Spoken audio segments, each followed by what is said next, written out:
Voices of Light was created using the Roadside Theater's story circle of methodology. The oral tradition is one of the most powerful and effective transmitters of culture in the history of humankind.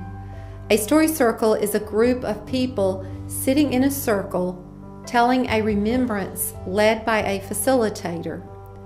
Each story circle is different according to its purpose and according to the individuals who share the story. This story came from cancer survivors in Morganton, a small town nestled at the base of the Blue Ridge Mountains in western North Carolina. We hope that our stories will bring light, comfort, hope, and joy to all with whom we share. For the human experience is to be shared, especially the cancer experience. For in sharing, we magnify and multiply the intensity and the importance of the experience.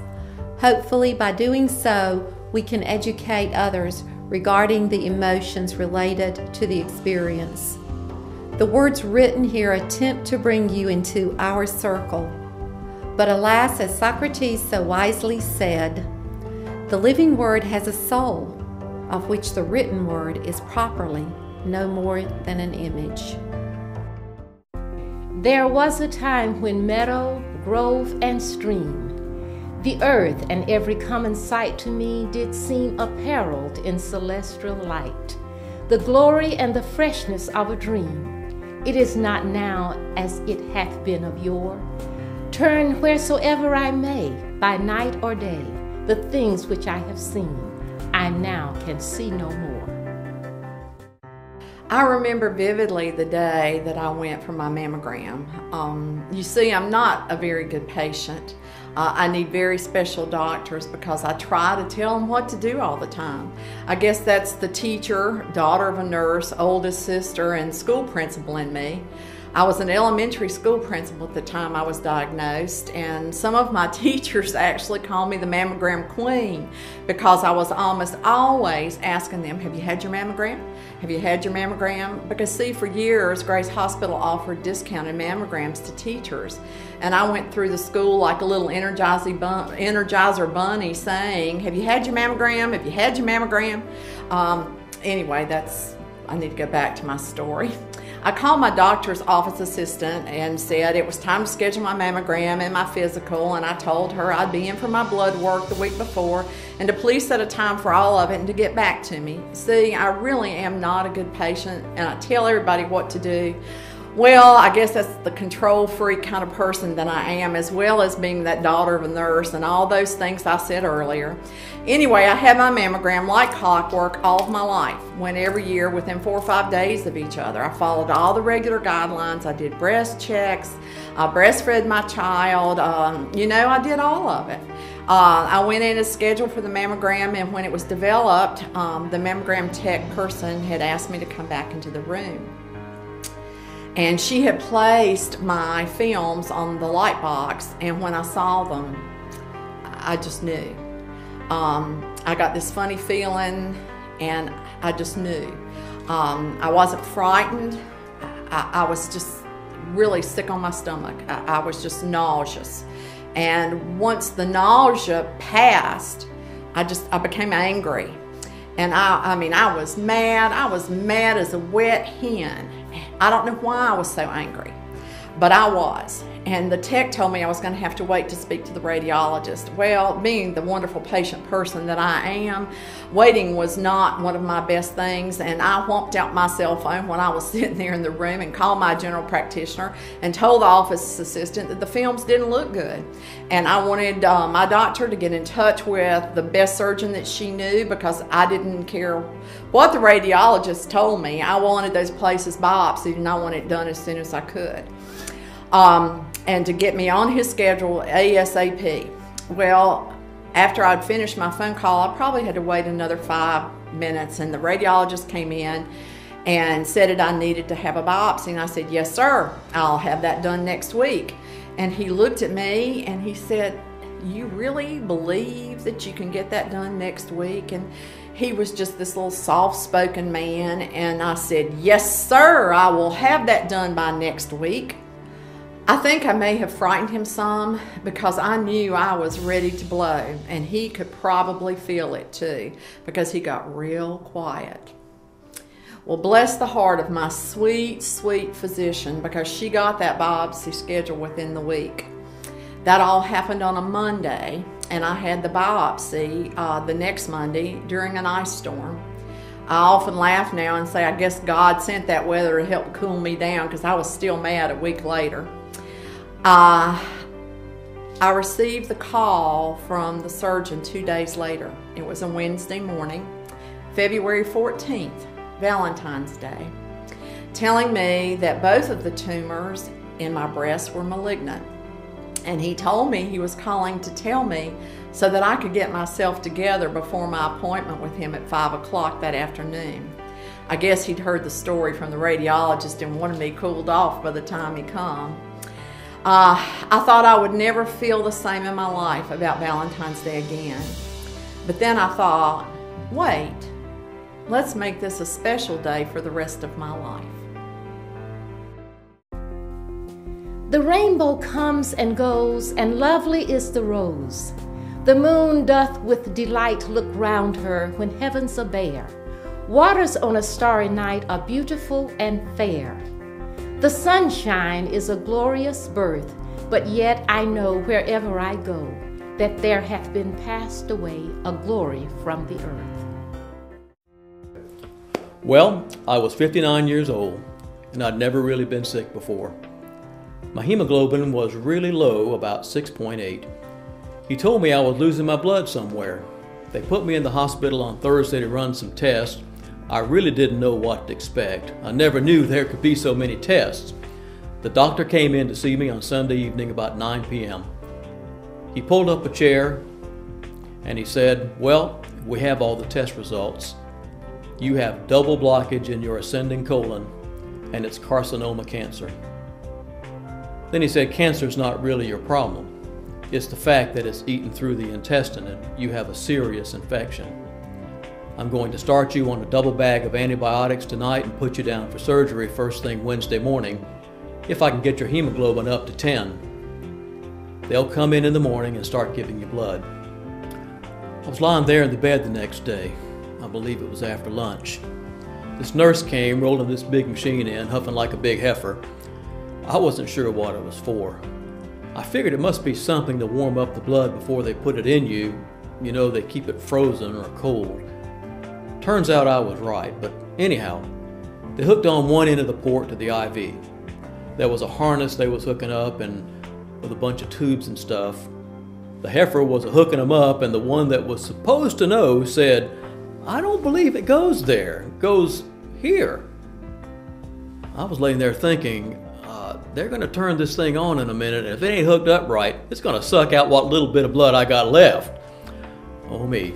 My wife was sitting there watching this too, and she said to the heifer, "You want me to go and get the nurse?" Well, I was thinking, that was good, because I was going to have a hard time getting out of this bed to go get her myself. Anyway, I'd been sweating how much blood I had left, because for 3 days, everyone that came in through the door had been sucking it out of me as fast as they could, and when your blood is low to begin with, it kind of makes you worry a little bit, know what I mean? Anyhow, the nurse came in and hooked it up right. They plugged it up and it began working like it should.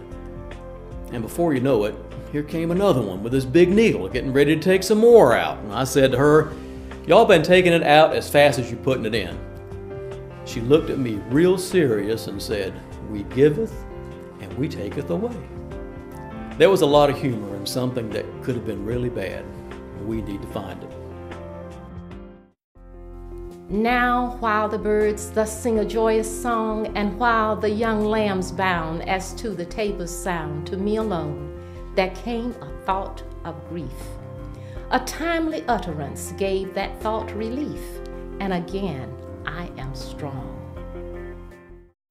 My strongest memory from my cancer experience is the peace God gave to me in order for me to get through the ordeal. The experience has toughened me, tough enough to cope with the loss of my husband, son, brother, and mother. I was a homemaker and a dedicated nurse before breast cancer. I loved nursing, and because of that love, I often worked double shifts. I loved making my patients feel better. However, I had a hard time saying no. I was very much a yes person whenever I was asked to work extra shifts. Cancer taught me how to say no. I learned I had to take care of myself, especially if I wanted to continue to care for others. Following my recovery from surgery, I became very involved with volunteer work to help other cancer patients. Cancer survivorship has given me insight into what is and is not important as I travel this life's road. I do not waste time worrying about things I cannot control or being angry. Being angry took up too much of the life I have left. Life is way too precious to waste. It is far more important to use our lifetime in expression Christian faith, loving those of importance in our life, and helping others who cross our paths along this journey. My mastectomy was in 1988. In 1994, I had a hysterectomy to increase my chances of life without a reoccurrence of cancer. As I waited for the surgery, I became afraid and began to worry. I prayed, please God, don't let me have cancer again. I cannot go through chemotherapy again. I have often told others that God spoke to me through a ticker tape running through my brain over and over.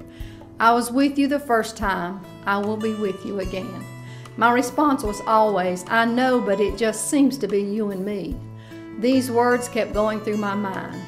The words eventually became a poem and then evolved into a song. I hope the song will help you as much as it has and continues to help me. Just you and me, Lord, when I'm feeling low. Just you and me, Lord, when I've no place left to go.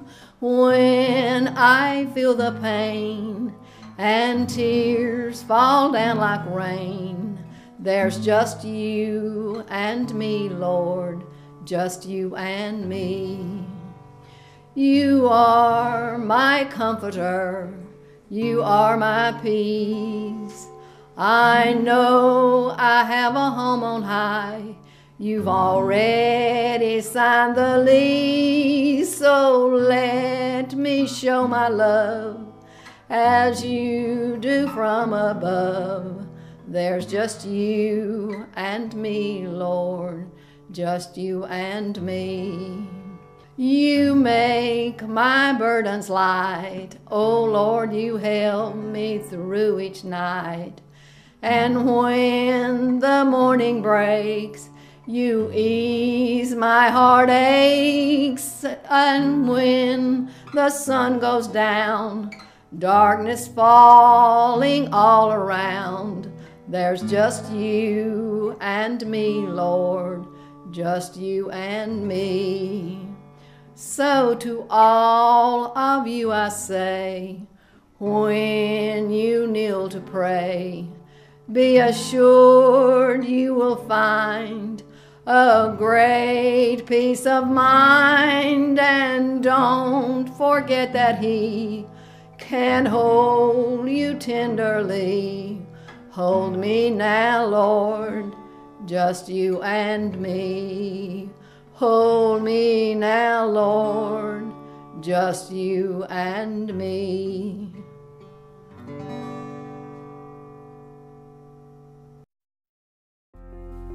Then sing ye birds, sing a joyous song, and let the young lambs bound as to the tabor sound.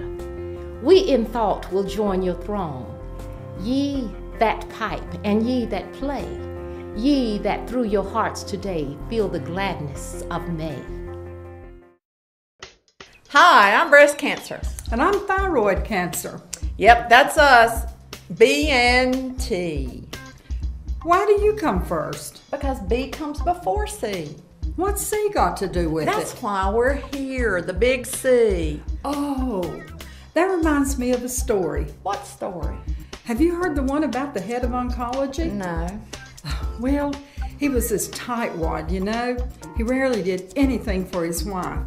When he died, she tried to sell his body to science, but she went to a brain store to see what they were going for. And she looked around a bit, and nurses' brains were $20 a pound, doctors' brains were $30 a pound, but the department head brains retailed for $500 a pound. She got real excited. Well, that didn't seem right. Well, sure it does. Think about it. Do you know how many department heads' braids it takes to make a pound of braids? Good point. Speaking of shopping, don't go to Walmart. I wasn't talking about shopping. Yes, you were. You were talking about brain stores and stuff and selling body parts and anything. Well, anyway, stay away from Walmart. Why? Well, because you go get in your car and this young man, nice looking young man, cutie pie, comes up and offers to clean your windshield for you. I don't like that.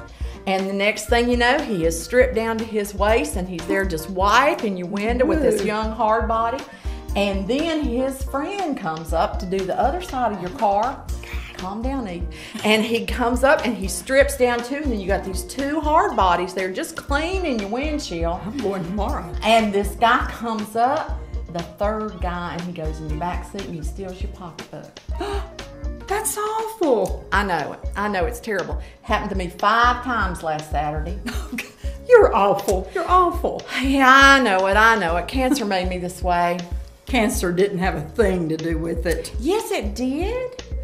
It taught me that it's okay to be silly and stupid and to laugh a lot because life is short. So soak it. Soak it so that you can leave it yelling, "Yee-haw, girl, what a ride!" What though the radiance which was once so bright be now forever taken from my sight? Though nothing can bring back the hour of splendor in the grass, the glory of the flower, we will grieve not, rather find strength in what remains behind, in the primal sympathy which having been, must ever be, in the soothing thoughts that spring out of human suffering, in the faith that looks through death, in years that bring a philosophic mind. And oh, ye fountains, meadows, hills and groves, forebode not any severing of our loves. Yet in my heart of hearts I feel your might. I only have relinquished one delight, to live beneath your more habitual sway. I love the brooks which down their channels fret, even more than when I tripped as lightly as they. Cancer has touched my life several times. My father-in-law was diagnosed with lung cancer at the age of 62. He was so healthy and full of life. I always thought that he would be the last person we lost. Everyone loved him. He was the life of the party and just a great person. It was difficult to see him suffer and die at age 63. It took me a long time to forget the suffering and remember the good times. 2 years later, my mother was diagnosed with colon cancer. I still remember the day I called for my son's swim meet to find out her test results. This truth was even harder for me. I'm an only child and very close to my parents. I remember thinking, we'll get through this together. I was afraid, but I needed to be strong for them.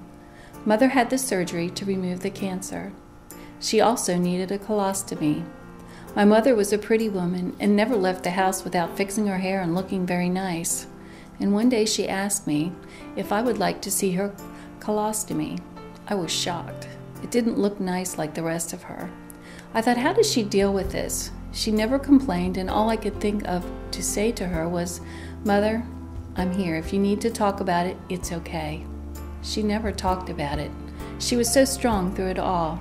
She died on my 42nd birthday. When I called Dad after school that day, he said that hospice had made their first visit that morning and that she may have a few weeks. But he said that she had had a rough afternoon. I left immediately for the house, and when I arrived, I told Dad that I thought she was in a coma because she was breathing so shallowly. I said that we needed to call hospice to find out what we needed to do for her. When I called, they said someone would call us back in a few minutes. While I was waiting for the call, I was sitting on the bed beside her, and she peacefully passed away with no pain. I was so worried that she might suffer like my father-in-law. I just thank the Lord that she died so peacefully. My birthday comes and I'm not sad because God did not let me see her suffer. 6 years later, I was diagnosed with breast cancer. I couldn't believe it. I was scared at first, but with God's help, you can get through what lies ahead. I believe it really changes what you see as important in your life. You live every day and appreciate every day that you have here. You try to help others through their cancer experiences. You volunteer and help wherever you can. I work with the local breast cancer group to raise funds for breast cancer and breast cancer research. We promote the fight against breast cancer. Cancer has really changed my life. It has shown me what is important in life. Friends are important. Family is very important. You just get out there, help others, and enjoy your life. The innocence and brightness of a newborn day is lovely yet. The clouds that gather round the setting sun do take a sober coloring from an eye that kept watch over man's mortality. Another race hath been, and other palms are won, thanks to the human heart by which we live, thanks to its tenderness, its joys and fears.